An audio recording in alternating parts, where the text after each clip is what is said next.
the last thing I'll say is something that really hit me when I took the tour and got to know the students who were doing all kinds of different work. I mean, I thought it's funny because I was just talking to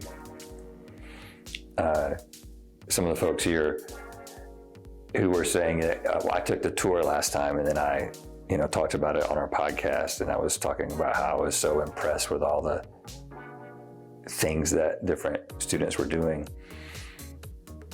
The work is important, right? Like, I think that for me, it's so tangible. There are these really tangible, real world problems that they're using engineering to address.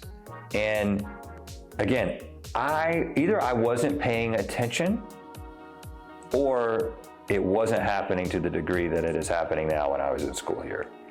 I just remember thinking, like, I've got to figure out how to design this retention pond, and not making a connection to how a retention pond helps solve a problem. It does. It solves a flooding problem. But when you think about, okay, well, we've got these drainage systems that have these, fatbergs in them, and we can develop, a fungus or a bacteria or whatever to break that down, or we've got self-healing wings, materials that we could deploy into wings and on planes. I'm forgetting a lot of the things that I saw, but it struck me at the time. I was like, this is important work. Like, this is solving real world problems. This is not some abstract thing. Like, the things that students are working on right now will be implemented and will solve problems for our society. And so you can't say that about every degree.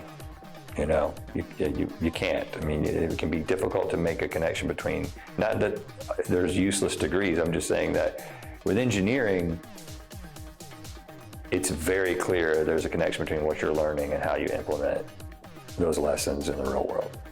And I think that makes it more motivating.